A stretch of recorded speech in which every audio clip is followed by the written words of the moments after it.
Dentro de las bases bacteriológicas, tenemos que tener muy en cuenta la presión selectiva. ¿Esta cómo se refleja? Bueno, por cada población micobacteriana que tenemos a nivel pulmonar o en cualquier otro tejido, si nosotros tenemos una población de 100.000 micobacterias a 1 millón de micobacterias, va a haber una resistente naturalmente a isoniazida. Si tenemos una población de entre 10 millones a 100 millones, va a haber una resistente a rifampicina. Si tenemos una población de entre 100.000 y 1 millón, a streptomicina, así sucesivamente. Entonces, la mutación en Mycobacterium en tuberculosis es espontánea y reversible, siempre está ocurriendo. Cada vez que hay divisiones, va a haber una micobacteria que va a ser resistente a uno de los fármacos. Entonces, la resistencia no la hacemos per se cuando usamos un fármaco, más bien Pues nomás pasa mi nombre. Pero, y hacemos la presión selectiva sobre las. ¿Pueden apagar el micrófono para que se escuche bien? Entonces, la resistencia en tuberculosis no es como una Cinetobacter o como una Pseudomonas, que le damos el fármaco y se hace resistente a este mediante plásmidos, sino más bien nosotros vamos matando la población micobacteriana y en algún momento, como lo muestra aquí este monito rojo, va a haber uno resistente a ese fármaco, entonces vamos a matar a todos los blancos y este rojo se va a reproducir, se va a dividir y se va a crear la resistencia. Entonces, la resistencia a la micobacteria en tuberculosis es por presión selectiva, no tanto por transmisión de plásmidos o algunos elementos móviles que transmiten la resistencia. Si ven bien en este esquema, vemos que el fármaco que necesita mayor cantidad de micobacterias para que salga una resistente, para que haya una mutación, es rifampicina. Por eso la importancia de este fármaco en nuestro esquema primario. Aquí tenemos este diagrama de presión selectiva. Si lo vemos bien, esta es una ejemplificación de la resistencia a isoniazida. Si recordamos, para que salga una micobacteria resistente a isoniazida, tiene que haber una micobacteria en 100.000. En la población de 100.000 va a haber naturalmente una resistente a isoniazida. Tenemos en los círculos la resistente a isoniazida. En el triángulo tenemos el susceptible a isoniazida. Entonces vamos a dar una monoterapia como se hizo en la historia de la tuberculosis con isoniazida. En esta población micobacteriana vamos a estar matando a las susceptibles a isoniazida, pero va a llegar un momento en que esa población de micobacterias va a ser tan grande que va a haber un resistente a isoniazida. Entonces van a mejorar las resistencias cuando damos una monoterapia. Por eso la tuberculosis no se puede tratar con un solo fármaco, aunque sea el mejor fármaco del mundo. Entonces va a haber una presión selectiva y va a haber una resistencia a isoniazida. Si esta misma cepa, ya que le hicimos resistente a isoniazida, le damos un segundo fármaco, por ejemplo la rifampicina, si tenemos aquí, si recordamos, para que haya una resistente a rifampicina, tiene que haber una población micobacteriana de 1 por 10 a la 7, 1 por 10 a la 8 bacilos. Entonces, le vamos a dar la monoterapia con rifampicina a una cepa que ya era resistente a isoniazida. Entonces, vamos a estar matando a los susceptibles a rifampicina, que es el triángulo naranja, a los resistentes a isoniazida, que es el círculo azul, pero va a llegar un momento donde ese círculo azul que era resistente a isoniazida va a tener otra mutación y se va a hacer resistente a rifampicina. Entonces ya va a emerger una cepa que es una cepa MDR y ya el paciente no se va a curar con el tratamiento primario. Naturalmente, la resistencia se va a ir creando a un fármaco por fármaco. Es casi imposible que nosotros tengamos una mutación espontánea que nos cree resistencia a ambos fármacos, a rifampicina y isoniazida, porque si sumamos las mutaciones, bueno, la población micobacteriana que se necesita para hacer esto es 1 por 10 a la 12, 1 por 10 a la 14, que es prácticamente imposible que haya esa cantidad de micobacterias. Entonces, así sucesivamente, vamos a hacer la resistencia a rifampicina cuando nosotros no usamos bien los fármacos o el paciente se lo está tomando mal. La población basilar, tenemos que tener en cuenta muy bien esto. Si vemos una radiografía de tórax, podemos ver diferentes poblaciones bacilales. Nosotros ustedes como neumólogos en su valoración inicial, siempre pues piden una radiografía de tórax. Si nosotros tenemos una TB que tiene cavitaciones o una caverna, es la tuberculosis que tiene mayor cantidad de población basilar. Es 1 por 10 a la 7, 1 por 10 a la 9. Una gran cantidad de micobacterias. Si tenemos una TB infiltrada, una neumonía por tuberculosis, 1 por 10 a la 4, 1 por 10 a la 7. Nódulos, adenopatías. La TB extrarrenal, por lo general, va a ser TB paucibacelar, excepto la renal. Entonces, si nosotros vemos una radiografía de tórax que tiene cavernas, nos estamos enfrentando a una población basilar pues, muy grande, y por ser grande va a tener varias mutaciones espontáneas que nos pueden hacer resistencia a los fármacos y isoniazida principalmente. Entonces, cuando vemos una TB con cavitaciones, tenemos que dar 4 fármacos en una dosis adecuada y por un tiempo adecuado para que nosotros seamos bactericidas y evitar las mutaciones. Dentro de esta población bacilar tenemos a los bacilos de multiplicación rápida. Estos bacilos, ¿dónde se van a encontrar? Principalmente en las cavernas. Si nosotros recordamos, el bacilo de la tuberculosis es un bacilo aerobio estricto, entonces en altas concentraciones de oxígeno va a tener una multiplicación muy rápida y por ser tan rápida, pues va a haber mucha cantidad de bacilos y ahí puede haber una resistencia a alguno de nuestros fármacos. Tiene alta probabilidad de mutaciones y per se, pues esta TB cavitaria la tratamos con nuestra fase intensiva para entrar con 4 fármacos y evitar la presión selectiva. Tenemos los bacilos de multiplicación lenta. ¿Estos dónde se van a encontrar? Van a estar a nivel de intramacrofágico principalmente. Esta va a ser una cantidad menor a 100,000 bacilos y van a estar a un pH ácido. Estos son los bacilos responsables de que nuestro paciente recaiga cuando no damos una fase de tratamiento de 6 meses adecuadamente y nosotros no esterilizamos bien el tejido. Entonces el paciente nos va a recaer por tuberculosis porque no alcanzamos a esterilizar a nivel de intramacrófago. También tenemos los bacilos de crecimiento intermitente. ¿Estos dónde se van a encontrar? Estos van a estar principalmente en el calcium, van a ser extracelulares. Estos son bacilos que están entre dormidos y activamente metabólicos. Entonces, estos bacilos nos pueden recidivar si no los tratamos también con una fase activa y una esterilizante de manera adecuada. Aquí tenemos un diagrama de las poblaciones bacilares. Aquí tenemos nuestra población bacilar, que es la más grande, la TB pulmonar.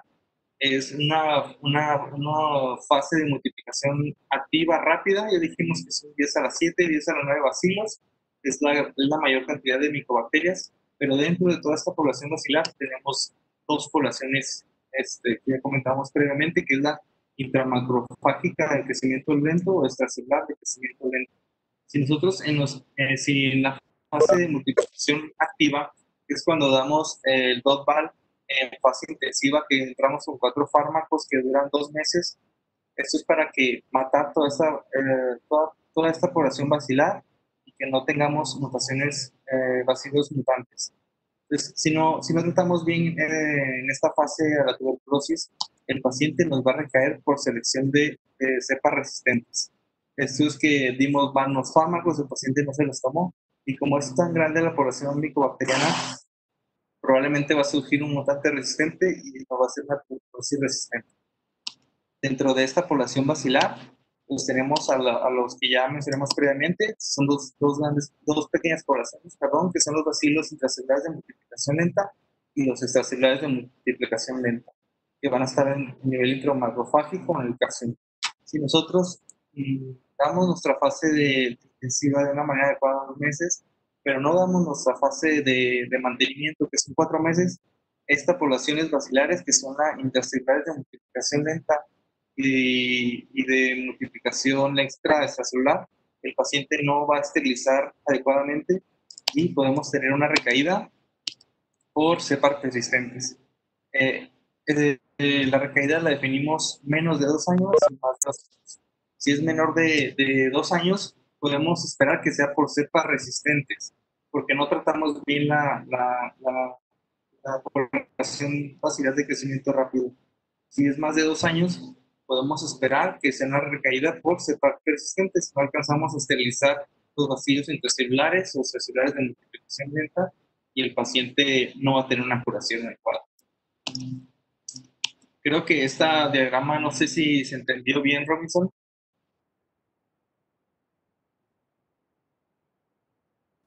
Robinson. Sí, sí, entendí bien. Por mi parte. Ok. Si tienen alguna pregunta, pueden interrumpir, para que no se les vaya la idea. Participan, por favor. Okay.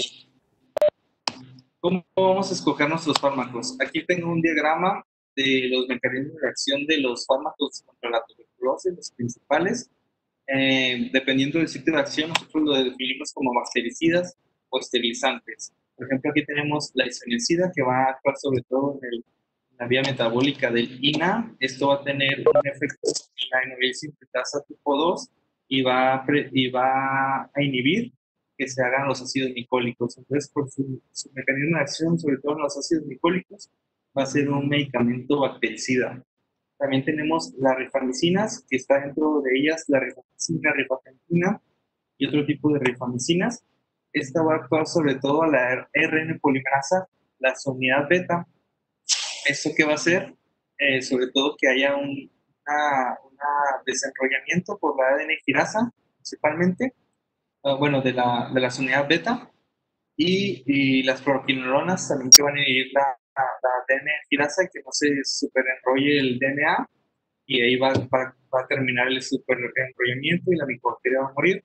Otros, por ejemplo, los macrólidos, ya no los utilizamos, que era la claritromicina, que se usa para otras micobacterias. Va a actuar sobre todo las unidades 50 y 30 S del ribosoma. Las oxacilidionas, que es el linezolid, es un fármaco que también va a actuar a nivel de las unidades. Ese lo utilizamos en segunda línea, no lo usamos en primera línea. También tenemos la piracinamida. La piracinamida tiene varios mecanismos de acción, sobre todo a nivel de la membrana celular. Se va a activar sobre todo por la piracinamidasa, que lo va a transformar en la PAO, y esto va a tener una función sobre todo a nivel intracelular o de la membrana celular. También los betalactámicos van a actuar sobre todo a los niveles peptidoglucanos, por ejemplo, el meropenemas más clavulonato, la cicloserina, arabinogalactano, también ahí puede actuar el caputol. En general, los mecanismos de acción son muy variados y nosotros vamos a escoger nuestro fármaco deseando según sea bactericida, esterilizante. Casi siempre nosotros se usa una fase bactericida en la fase inicial para matar toda esa cantidad tan grande de micobacterias y que el paciente nos mejore, que no contagie a más personas, y luego ya escogemos en la fase de mantenimiento un buen esterilizante. De los nuevos fármacos que se han estado utilizando, como el Delamanid o el Bedaquiline, que nosotros lo utilizamos en la tuberculosis, esos tienen mecanismos de acción nuevos, como por ejemplo el Bedaquiline, que es una adelanquinona, que va a actuar sobre todo en la ATP sintetasa de la micobacteria, o los nitroimidazoles, que es el Delamanid, que sobre todo van a actuar en el citocromo C oxidasa. Pero en la fase de nuestro tratamiento primario, pues vamos a tener en cuenta 4 fármacos, que es la isoniazida, INA, que actúa sobre todo en esta vía metabólica, la rifampicina, que es una rifampicina, la unidad beta de la RNA polimerasa. También tenemos la piracinamida, ya lo mencionamos, y el etambutol, que va a actuar sobre todo en la arabinogalactano. Entonces, ¿cuáles son las fases bacteriológicas para el tratamiento de la tuberculosis? ¿Qué tenemos que tener en cuenta? Tenemos que usar una combinaciones de medicamentos para evitar la selección de cepas resistentes, por lo que ya comentamos previamente. La tuberculosis no se cura con un solo fármaco, que puede hacer unas pseudomonas que con meropenem lo curamos. No, la tuberculosis necesita varios fármacos para nosotros evitar la presión selectiva y matar la micobacteria. Si no lo hacemos adecuadamente, pues vamos a tener resistencias, como se empezó a usar el streptomicina en el 1946-47, que se daba en monoterapia, y finalmente la tuberculosis se hace resistente a la misma porque siempre está aumentando mutaciones de resistencia de manera espontánea. Si usamos igual el bedaquiline o el mejor fármaco que tengamos, se va a hacer resistente. La necesidad de una farmacoterapia prolongada. ¿Esto es para qué? Para que la micobacteria que está en estado latente, que no se está dividiendo, que está en fase o que está a nivel intramacrofágico, ya está dormida, entonces no va a tener divisiones frecuentes, tenemos que tratarlo con un tiempo muy prolongado. Por eso una de las infecciones que se tiene que tratar por 6 meses o hasta más si es resistente, porque esa micobacteria se divide de 24 a 32 horas, no es como una E. coli que se divide cada 30 minutos. Entonces ella va a estar latente, si le damos un tiempo corto de tratamiento, no, tal vez no lo vayamos a curar. Por eso tenemos que usar una terapéutica prolongada. Entonces, este diagrama me gusta ponerlo porque clasifica los fármacos, cuál es su actividad y cómo lo podemos utilizar. Primero, tenemos que definir la actividad bactericida.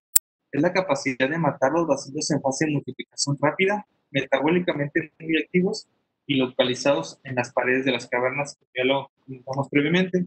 Entonces, la actividad bactericida es tu primer objetivo, ¿no? Matar a la mayor cantidad de micobacterias de manera rápida, que tu paciente no se muera y que no contagie a la población.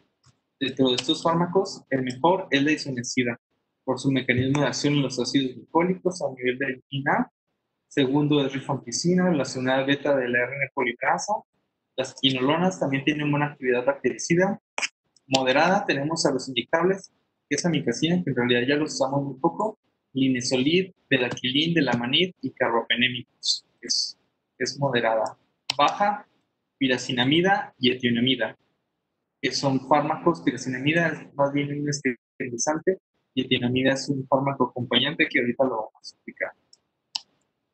Actividad esterilizante. Tenemos que la actividad esterilizante es la capacidad de que el fármaco nos esterilice al paciente, no mate los bacilos a nivel intramacrofágico, un crecimiento intermitente. Y si no la utilizamos bien esta actividad esterilizante, pues el paciente nos va a recaer. Por eso el tratamiento de la tuberculosis susceptible se divide en dos fases. Ahorita lo vamos a comentar.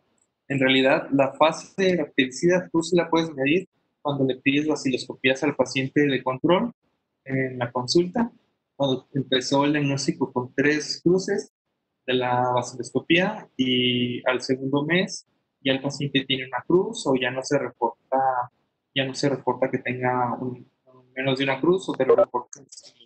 Eso significa que estás matando micobacterias. Entonces ahí se puede medir. La actividad esterilizante en la consulta no la puedes medir.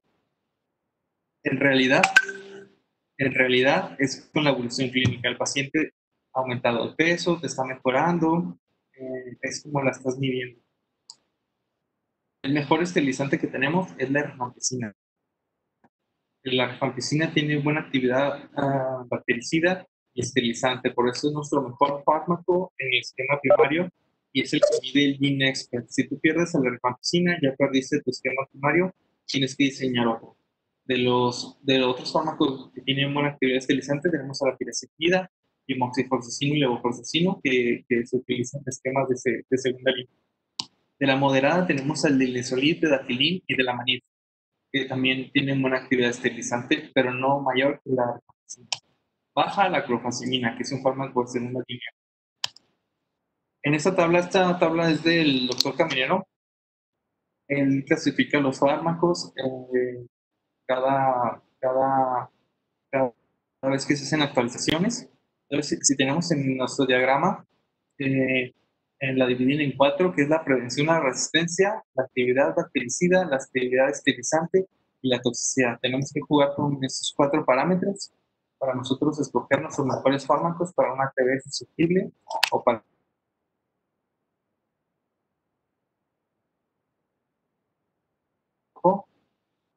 Tenemos a la rifampicina, tenemos que tiene una buena prevención a las resistencias. ¿Por qué tiene buena prevención a las resistencias? Porque necesitas mucha cantidad de micobacterias para que haya una sola resistente a la rifampicina. Tiene una barrera, ¿no? De la isoniazida también tiene buena barrera, pero en general no es mejor que la rifampicina para prevenir las resistencias. Primero se hace resistente a isoniazida, por lo general, luego la rifampicina. Buena actividad bactericida, ya dijimos, el mejor es la isoniazida. Luego sí, la rifampicina esterilizante. La rifampicina no es nuestro mejor esterilizante. seguida la piracinamida. Toxicidad, baja toxicidad, el etambutol es poco tóxico, la rifampicina y la isoniazida. Entonces, si ven nuestro perfil de mejor perfil de fármaco, pues tenemos a la rifampicina y isoniazida. Están en lo alto de la prevención a resistencias, bactericidas, esterilizante. Entonces, por eso nuestro tratamiento primario, si lo utilizamos bien, nos va a curar a un paciente con menos toxicidad y sin tantas reacciones adversas. Aquí está nuestro tratamiento primario, el que nosotros utilizamos a nivel nacional, que son 2 meses de isoniazida, rifampicina, etambutol y piracinamida, que es nuestra fase bactericida en realidad, que es cuando buscamos matar a la gran cantidad de micobacterias. De manera general, nosotros podríamos matar con 2 fármacos, pero acompañamos estos fármacos primero la piracinamida para cortar nuestro tratamiento. Antes el tratamiento era de 9 meses, lo cortamos a 6 meses, y etambutol para acompañar a nuestro esquema, y si tenemos resistencia isoniazida, lo podamos curar al paciente con el etambutol. Eso se diseñó porque no en todos lados tenemos cultivos, en todos lados van a tener Inexpert para tener un diagnóstico de resistencia de rifampicina y a los fármacos con isoniazida, piracinamida y etambutol. Pues en México, en general, muchos tratamientos se dan con baciloscopías nada más, que se carece de cultivos o de otras pruebas diagnósticas. Tenemos la fase de mantenimiento, que son 4 meses, que es con isoniazida y rifampicina. Aquí en ese esquema les puse la rifampicina en rojo, ya que, como se los comenté, es nuestro mejor fármaco. Si nosotros perdemos la rifampicina del tratamiento primario, ya perdimos el primario. Tenemos que meterlo al paciente a un tratamiento de segunda línea, a tratamientos más tóxicos y menos efectivos. Si nosotros perdemos de nuestro esquema primario isoniazida, etambutol, piracinamida, si perdemos uno de ellos, podemos hacer cambios. Si perdemos el etambutol, podemos hacer cambios para rescatarlos. Si perdemos la piracinamida, prolongamos el tratamiento y no perdemos nuestro primario. Pero si perdemos la rifampicina, ya se perdió el primario. Entonces, en este diagrama empezamos con la isoniazida. ¿Qué papel tiene la isoniazida en nuestro tratamiento primario?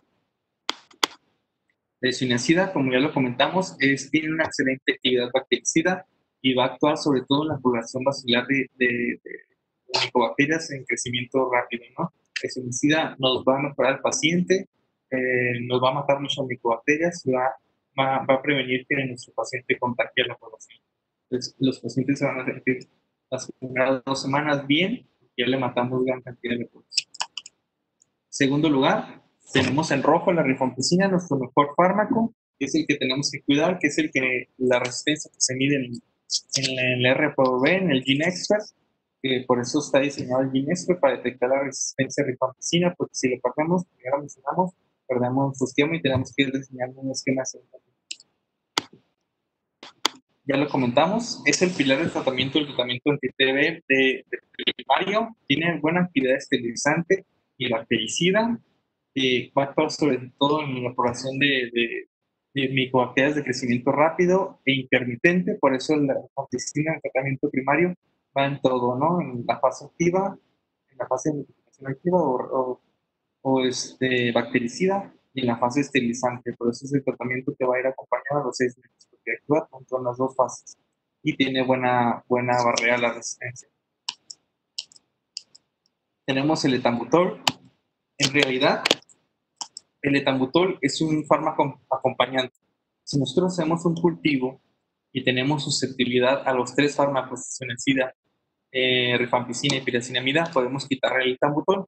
De hecho, en muchos países nada más sean 3 fármacos. Nosotros se agregó al esquema por si hay una resistencia a isoniazida, ese fármaco te logra curar al paciente, que pasa en muchos ámbitos que no tenemos cultivo. Pero si nosotros tenemos una TB susceptible a rifampicina y isoniazida y piracinamida, lo podemos suspender, o rifampicina y isoniazida, lo podemos prolongar el tratamiento hasta 9 meses, porque la piracinamida lo único que te hace es esterilizar más rápido y cortar el tratamiento de 9 a 6 meses. La piracinamida es un fármaco que nos va a actuar, sobre todo es buen esterilizante, acorta el tiempo de tratamiento de 9 meses a 6 meses, porque va a actuar sobre todo en la población de micobacterias de crecimiento lento. y al cortar el tratamiento de 9 a 6 meses, pues el paciente va a tener una mejor adherencia y una mayor probabilidad de curación. Este es el tratamiento bactericida. El tratamiento esterilizante, pues tú ya probablemente ya mataste todas las micobacterias que estaban en las cavernas, ya nada más te quedaron a nivel de macrofágico, que también ya empezó a actuar la piracinamida. Entonces ya en la fase de mantenimiento vas a dar 4 meses con incidencida y rifampicina. Ahorita vamos a hablar del tiempo de los días de duración que debe de durar el tratamiento. Pero ya nada más vas a seguir esterilizando con la rifampicina. Dicen, mira, es el bactericida que va a estar haciendo ahí en la esterilización, pero a concentraciones altas, micobacteriostático y te va a estar protegiendo ahí la rifampicina. Entonces, por eso se sigue dejando. ¿Tienen alguna pregunta sobre el tratamiento primario?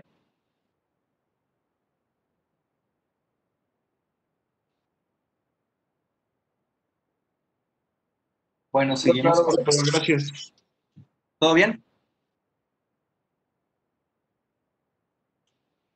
Ok, seguimos con el tratamiento. Este es de la ITSA, de cómo lo debemos dar el tratamiento. En general, la norma oficial mexicana menciona que el tratamiento se da de lunes a sábado, fase intensiva y más la fase de mantenimiento se da de lunes, miércoles y viernes, pero en general el tratamiento se debe de dar diario, ya que la micobacteria no va a descansar ni martes ni jueves, la micobacteria se está dividiendo diario.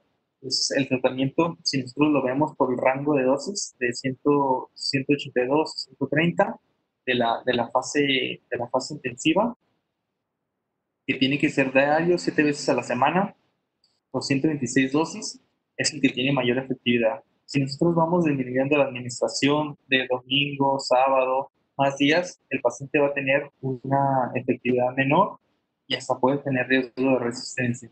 Entonces, el tratamiento se tiene que dar diario, nada más que muchos proponen que descansar el domingo fase intensiva, es porque el centro de salud no estaba abierto ese día, pero la micobacteria, pues como les comento, no va a descansar el domingo, no va a descansar el martes, no va a descansar los jueves. Entonces se tiene que dar diario el tratamiento. Igual la fase de mantenimiento se tiene que dar diario, solo que con la presentación de fase de mantenimiento en México es 300, 400, 300 de insecticida y 400 no, 300 de rifampicina y 400 de insecticida, que se dan 2 tabletas, pues no las puedes dar diario porque estás sobrepasando la dosis de insecticida. Entonces no se puede ajustar al tratamiento que se da aquí en México, pero se debería de dar diario la dosificación. Ese es el esquema que tiene mayor efectividad. Ya cuando caemos de los días, pues el paciente va a tener menos efectividad. Ese es el tratamiento de primera línea. Estas son las dosis que se deben de dar. La isoniazida se tiene que dar de 5 miligramos por kilogramo. Típicamente vienen las tabletas de 300 o también si tratas de TB latente. Hay unas opciones en la TB drogoresistente que damos isoniazida a dosis altas, que es 15 miligramos por kilogramo de peso, pero es cuando el paciente tiene mutaciones, sobre todo a nivel de INA. Entonces damos dosis altas para que esa concentración de fármaco pueda sobrepasar esa mutación, ese metabolismo y haga su acción. Los niños, pues de 10 a 15. En general, en TB latente no damos más de 300. La rifampicina, el tratamiento es de 10 miligramos por kilogramo. Generalmente, cuando nosotros damos el tratamiento de fase intensiva, una tableta de fase intensiva tiene 75 miligramos de rifampicina, 150, no, 75 de isoniazida, perdón, 150 de rifampicina, 300 de tambutol y 400 de piracinamida. Muchas veces lo dejamos en 4 tabletas de manera estándar, pero no tomamos en cuenta que si el paciente pesa menos de 50 kilogramos, tenemos que ajustar el tratamiento a kilogramos de peso, o si el paciente pesa más de 65, también lo tenemos que ajustar. No más tenemos que ajustar los fármacos hacia la baja, sino también hacia la alta, porque los pacientes, como hemos visto, pesan 100, 110 kilos, pues no ajustamos la dosis y el paciente se queda con dosis subóptimas y puede hacerse resistente a esa micobacteria. La piracinamida, la dosis es de 30 a 40 sin sobrepasar más de 2 gramos. El etambutol es de 15 a 25. Todo lo tenemos que ajustar por kilogramo de peso. No se tiene que dar de manera estándar de 4 tabletas a todos los peces 100 kilos o peces 50. Tenemos que siempre ajustarlo al peso del paciente. El seguimiento de cuando nosotros seguimos al paciente en la consulta es muy importante porque son tiempos donde nos vamos a dar cuenta de cómo va la evolución del paciente. Aquí tenemos la vaciloscopía y el cultivo se tiene que hacer de manera basal. Antes la norma oficial mexicana te dice que si tienes sospecha de drogoresistencia, etcétera, se tiene que pedir un cultivo, pero el cultivo se tiene que pedir de manera basal. Siempre se debe de llegar a la especie, siempre se debe de saber si es susceptible o no a los fármacos que le estás dando, que muchas veces el paciente resistente a SIDA no te diste cuenta y lo pasaste a fase de mantenimiento, que ya nomás le estás dando 2 fármacos, y en realidad no nada más lo vas a estar tratando con rifampicina, porque tiene una monoterapia enmascarada, o sea, no te diste cuenta que era resistente a SIDA y lo pasaste a fase de mantenimiento, y esa micobacteria se te puede hacer una MDR y es algo pues, grave, ¿no? Lo que está desobriado puede ser opcional, pero nosotros siempre tenemos que hacer esto de manera rutinaria, pedirle cultivos si lo tenemos. En muchos lados no lo hay por cuestiones de nuestro sistema de salud, pero si lo tienes, pídelo, pues la tanta insistencia de que no se diagnostique una tuberculosis nada más con Inexper o nada más con vaciloscopía, sino que se hagan las 3 al par, porque la vaciloscopía tiene su papel. La vaciloscopía te va a dar una orientación de la carga micobacteriana. Si tiene 3, 2 o una cruz, te va a decir que tiene una cantidad muy grande de micobacterias y que lo vas a seguir en el tiempo con el tratamiento. Y si va disminuyendo esa vaciloscopía, es que tú estás teniendo una fase bactericida de manera adecuada. La del GeneXpert te va a dar un preliminar que llega al complejo micobacteriano tuberculosis, te va a decir si es del complejo, le puedes dar tratamiento y te va a decir es resistente o no a rifampicina. Si no es resistente a rifampicina, pues ya te vas con un poco más de confianza a darle un esquema primario. Si te sale resistente a rifampicina en ese momento, tú ya tienes que irle diseñando un esquema de segunda línea con los antecedentes farmacológicos del paciente, la historia clínica. Pero si tú le das un tratamiento sin GeneXpert y te esperas el cultivo, si tiene baja cantidad de micobacteriana, te vas a dar cuenta que al mes es resistente a rifampicina y tú ya le diste otros 3 fármacos que probablemente ya los comprometiste. Entonces, los tres métodos diagnósticos tienen su validez, tienen su peso en la tuberculosis. No se sustituyen uno al otro, sino cada quien va a ir a la par y por eso cuando ustedes dicen con la tuberculosis, tienes que pedir los 3, la vaciloscopía, el GeneXpert y el cultivo, porque el GeneXpert no te va a decir si es resistente o no a SIDA, de toda la piracinamida. El cultivo sí te lo va a decir, pero el cultivo tiene sus limitantes que no te lo van a tener de manera rápida y tú le vas a dar un tratamiento que probablemente no sea efectivo y vas a comprometer el esquema. Entonces tienes que tener esos tres complementos para que tú hagas un buen manejo de la tuberculosis.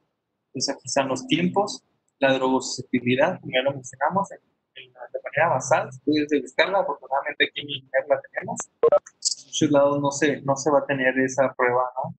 La imagen, al inicio, para que tú te des cuenta si tiene cavernas, cuando ves cavernas en la radiografía, pues ya te estás enfrentando a una población micobacteriana grande y probablemente esa población vaya a tener mutantes resistentes que deben estar prevenidos.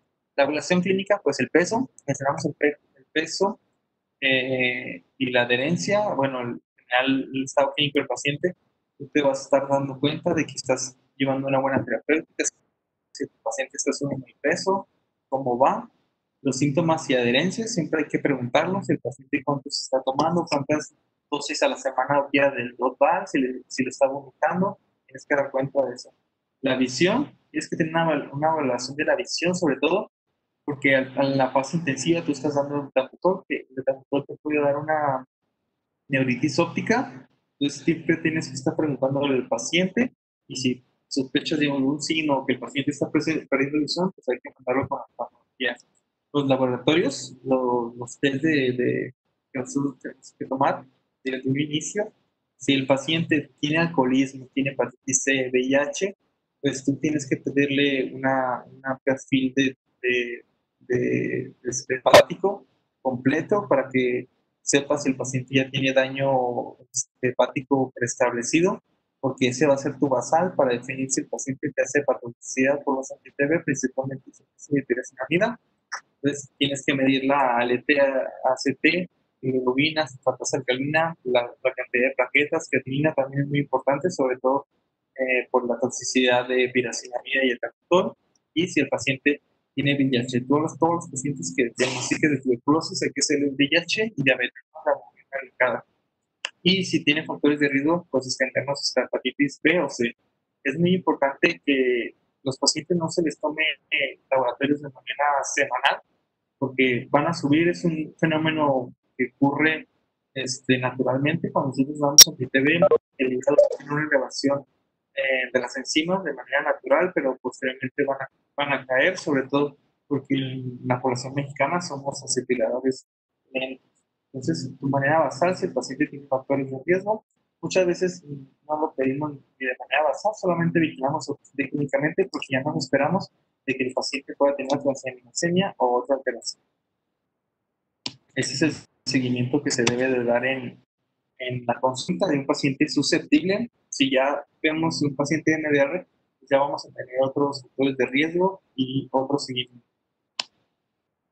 Esta es la clasificación de la OMS que nosotros debemos de conocer para la tuberculosis susceptible y para la tuberculosis MDR. Esto es lo que se maneja y se reporta a nivel mundial. Es un diagrama que hice. Definiciones de caso de TB. TB presuntiva se refiere al paciente que presenta signos o síntomas de tuberculosis, pero no se ha confirmado bacteriológicamente. Cuando ya se confirma bacteriológicamente puede ser por inexpert o por cultivo. No lo podemos hacer por baciloscopía, ya que la baciloscopía puede ser positiva en una micobacteria tuberculosa, Rhodococcus, nocardia. Una baciloscopía positiva no deja que en realidad sea de complejo micobacteria. Tenemos que tener un guinés, pero un cultivo que respalde. Hemos visto casos de pacientes que les dan 2 años porque la baciloscopía está positiva y va a durar toda la vida positiva porque tiene una micobacteria no tuberculosa. La localización anatómica de la enfermedad tenemos que definirla muy bien. Esto nos va a definir el tipo de tratamiento, las poblaciones bacilares y la probabilidad de que el paciente tenga que curarse. Si es tuberculosis pulmonar, que es la que ustedes ven más frecuentemente, o todos vemos, que es la más frecuente, esta es la que implica el parénquima pulmonar o el árbol traqueobronquial. Si es TB miliano, aunque sabemos que está en la sangre y está en diseminación linfomatógena, se va a catalogar como pulmonar, porque está a nivel pulmonar. Linfanopatías, tuberculosis intratorácicas miastínicas celulares o derrame pulmonar, tuberculosis sin alteraciones radiológicas en los pulmones constituye a TB extrapulmonar. Si un paciente tiene TB pulmonar y TB extrapulmonar, por ejemplo, si un paciente tiene TB a nivel pulmonar y tiene TB meningia, se va a catalogar como TB pulmonar, ya que estas son las medidas para que nosotros tomemos precauciones sanitarias y aislamiento respiratorio en este paciente, entonces se va a catalogar como pulmonar, porque si alguien ve TB meningia, pues no lo va a aislar. La tuberculosis extrapulmonar es la TB que se involucra a otros órganos que no sean los pulmones. La clasificación basada en el tratamiento, eso es muy importante, porque nosotros, si le dimos tratamiento a un paciente menos de un mes, se va a catalogar como un caso nuevo. Si nosotros ya le dimos más de un mes de tratamiento de TB, se va a catalogar como TB previamente tratado. Y eso nos confiere un riesgo de drogoresistencia. Y también lo vamos a catalogar si es VIH o no, porque la tuberculosis se va a comportar de manera diferente. La clasificación basada en la resistencia a medicamentos, esta como es monoresistencia, es la resistencia a un medicamento de antituberculosis, fármaco antituberculosis de primera línea, cualquiera que sea. Poliresistencia es cuando tiene resistencia a 2 fármacos o más, pero que excluyan a la isoniazida y la rifampicina juntas, porque si tenemos a la isoniazida y la rifampicina juntas, ya se cataloga como una MDR, como multidrogoresistencia, que es al menos resistencia a isoniazida y rifampicina. Excesamente resistente, que es la XDR, es cuando ya tenemos un MDR, o sea, un resistente a isoniazida y rifampicina, y se le agrega la quinolona y un inyectable, que en este caso sería la micacina, coprimicina o canamicina, pero ya la coprimicina y la canamicina ya no se utilizan en esquema secundario, nada más la micacina. La resistencia a rifampicina es cuando nosotros tenemos un Kinex positivo y que nos reporta como RR. De manera programática, cuando nosotros tenemos una resistencia a rifampicina por Inexpert, es un RR, se trata como de MLR, porque ya perdimos a nuestro mejor fármaco y tenemos que diseñar un esquema de. En esa tenemos las definiciones. Creo que esta la tiene Robinson, o si no se la comparto para que se las comparta a los demás, que son todas las definiciones de la tuberculosis y lo que tenemos que estar hablando de manera general como neumólogos, como infectólogos, para que nosotros sepamos bien los antecedentes farmacológicos. En las definiciones, los resultados del tratamiento de la tuberculosis, eso es para tratamiento primario. Hay dos clasificaciones, que es para el tratamiento de la TB susceptible y para el tratamiento de la TB XDR. Vamos a tomar los de la TB susceptible, los demás los podemos tomar en otra sesión de XDR.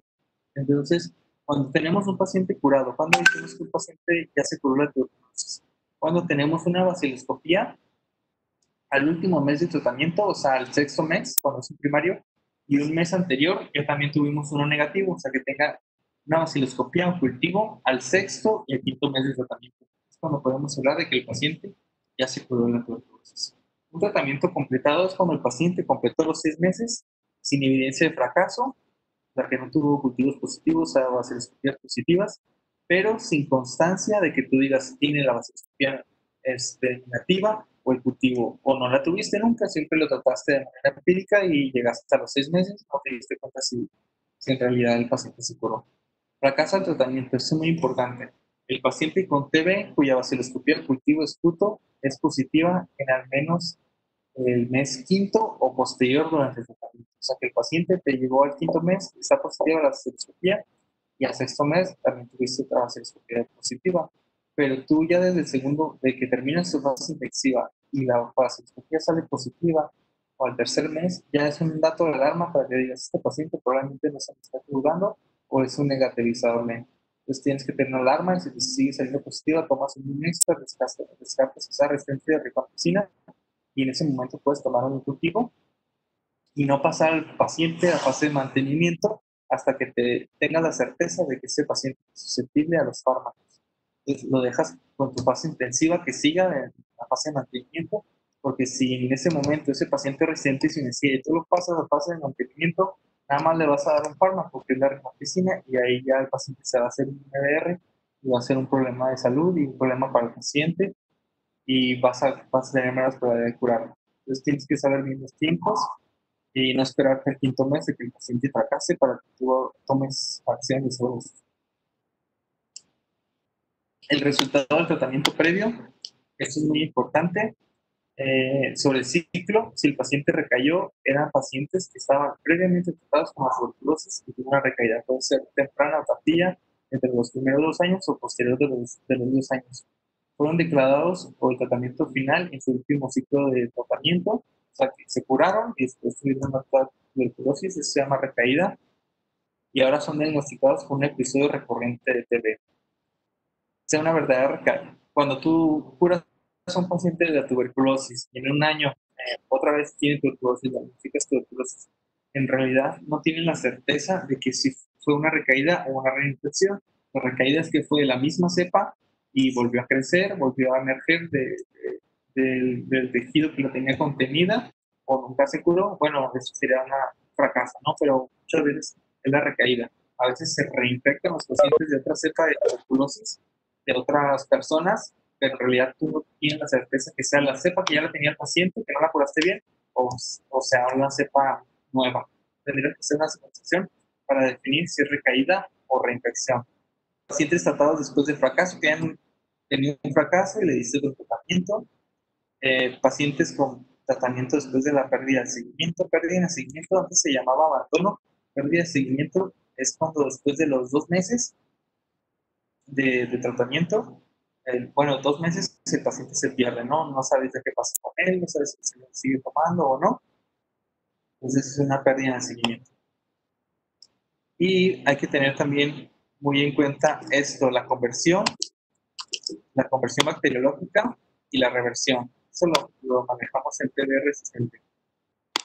Pero en general, cuando tú tienes dos cultivos negativos con 30 días de diferencia, estás hablando de que el paciente hizo una conversión bacteriológica, o sea, que es positivo para el paciente. Si es una reversión, es que tiene dos cultivos positivos con 30 días de diferencia. Pero eso lo manejamos más en TB MDR. Si quieren, después vamos a una sesión de eso exclusivamente para que no revolucionarlos. Entonces, el éxito del tratamiento. ¿Por qué es tan importante nosotros tener un buen tratamiento primario y llevarlo a cabo? Porque los pacientes que llevan un tratamiento primario, 85% se van a curar. O sea, de toda tu población, si te vigilas bien, si vigilas la adherencia, vigilas que el paciente vaya con su piel cada mes, es algo extraño, lo ajustas, 85% hasta 90% en un buen programa de tuberculosis que te van a curar en una TB susceptible. Si ya el paciente es un paciente MDR, el 56% se va a curar, o sea, ya cae de manera drástica un 30, casi 40% de curación, y aparte ese paciente va a tomar tratamientos más tóxicos por más tiempo, va a ser más caro para el sistema de salud y puede contagiar a las personas. Entonces no quieres llegar de un susceptible a un MDR que va a tener menos éxito, más fármacos, más dificultad para curarlo. Y si después de la MDR se le aumenta la resistencia a cloroquinona inyectable, pues este paciente se va a curar un 39%. Es una desgracia, el paciente se va a desgastar, va a ser un costo de salud muy alto. En general, un tratamiento de TB susceptible te sale de manera programática en 5,000 pesos, un tratamiento de MDR XDR con todo te sale con 2,000. Entonces, es un problema de salud importante que no tenemos de manera adecuada. Nosotros, pues, ustedes no sé si han visto que hay muchos médicos al tratamiento primario le agregan quinolona, le agregan óxido, le agregan insulina, tratando de que el paciente se cure más rápido, de que, no sé, por el estado de gravedad. En realidad, si nosotros damos un tratamiento extra al tratamiento de la tuberculosis susceptible, no le estamos dando un beneficio real al paciente y lo estamos exponiendo más si no tenemos cultivos a que se haga resistente, si ya previamente resistente, a tomar una resistencia a las quinonas o otro tipo de fármaco. Lo que se ha hecho y lo que sí se ha demostrado es que si nosotros damos dosis altas de rifampicina en una TB meningia, un paciente grave, podemos mejorarlo más el estado clínico que darle otro tipo de tratamientos como quinolona, que es lo más famoso, y más si es a ciegas, ¿no? Se ha visto que dar dosis altas de rifampicina, que nosotros usamos de manera programática 10 por gramo de peso, pero se pueden usar 20, se pueden usar 30, 35, que ha habido muchos estudios por Rifatox, que han dado tratamientos que tengan mayor cantidad de rifampicina y podemos acortar el tiempo de tratamiento y el paciente se mejora. Entonces, ¿qué vamos a hacer para lograr la curación en la tuberculosis susceptible? Hay cuatro metas o cuatro pilares que tenemos que tener en cuenta. Primero, buena actividad bactericida, por eso usamos la edicionicida, que nos va a matar buenos fármacos, que va a salvar al paciente, que lo va a mejorar muy bien. Eso principalmente por la edicionicida. Al menos 4 medicamentos nuevos. Hay que apoyarse en el cultivo. Siempre pida el cultivo y Inesper. El cultivo de aquí pues ya trae la vasculoscopía, pero siempre pidan su cultivo para que no se vayan a ciegas cuando cambien a su paciente de fase de mantenimiento o a ciegas durante todo su tratamiento. Porque el Inesper solamente está diciendo es resistente, bueno, es susceptible o resistente a rifampicina y es del complejo Mycobacterium tuberculosis. ¿Qué tal si es una Mycobacterium bovis que es resistente intrínsecamente a piracetamida? Pues ese paciente deberá recibir 9 meses, no debería de recibir 6. Pues se da 6 meses de tratamiento como lo marca la norma oficial mexicana y probablemente ese paciente no lo vas a esterilizar bien, simplemente porque no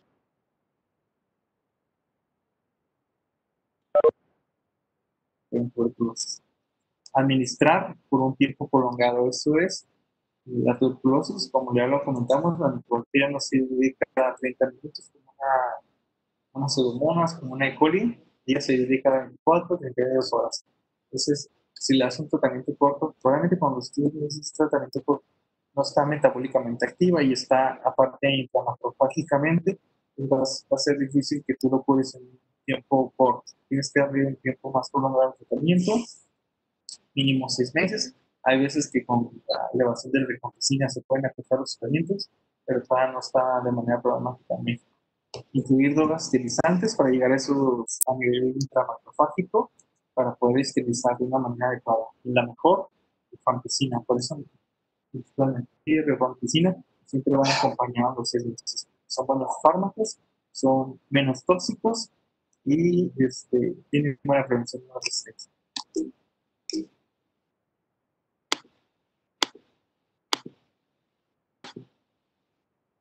Entonces, hay 3 objetivos principales en todas las formas de tratamiento de la tuberculosis.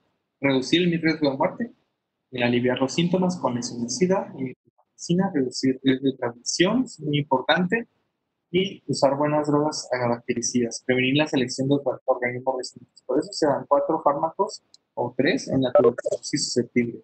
No la podemos tratar con un solo fármaco, aunque sea el mejor fármaco del mundo, porque mi tuberculosis siempre está aventando mutaciones de manera natural y reversible, ¿no? Pues no lo podemos curar con un solo fármaco.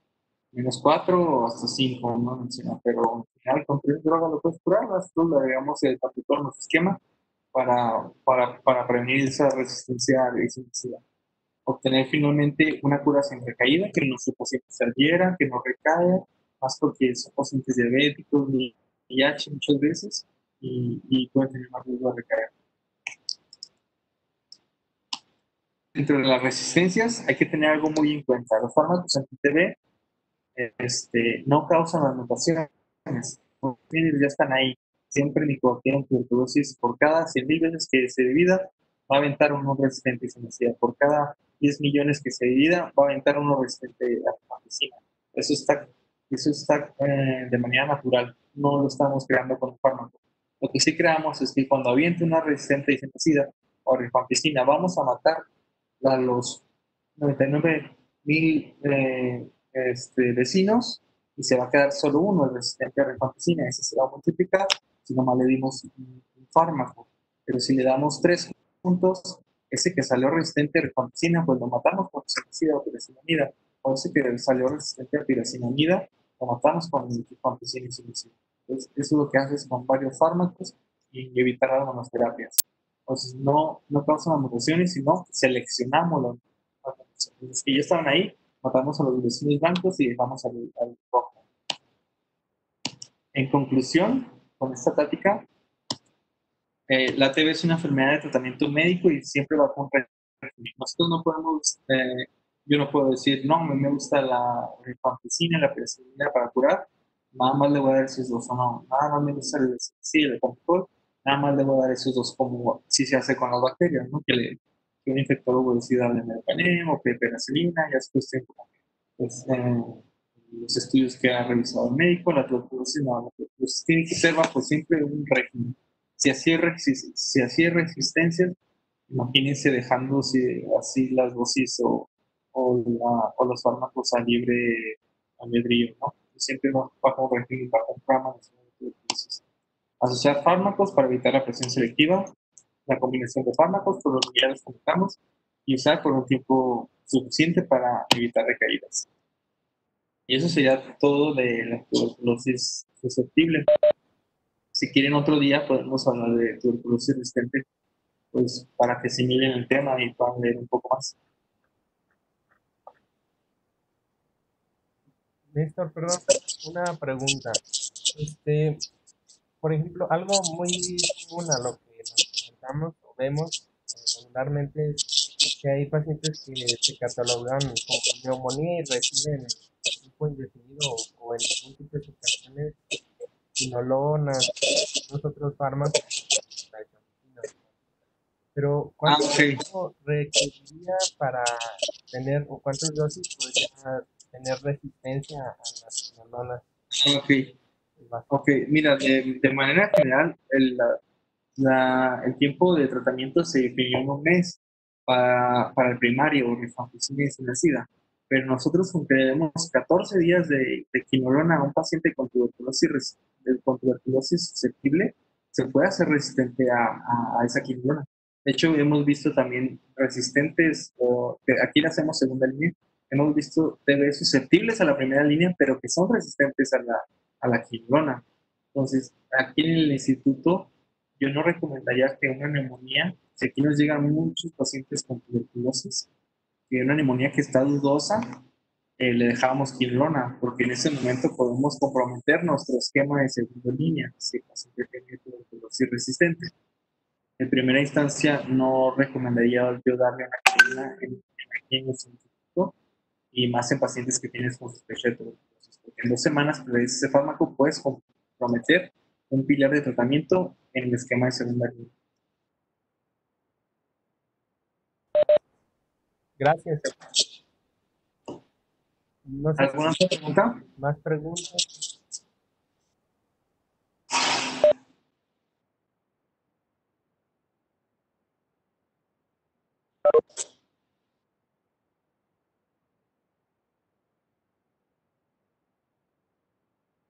Si quieres, Robinson, podemos programar otra clase para esta semana o para verte ver resistente, para que revisen las clases de la teoría susceptible y antes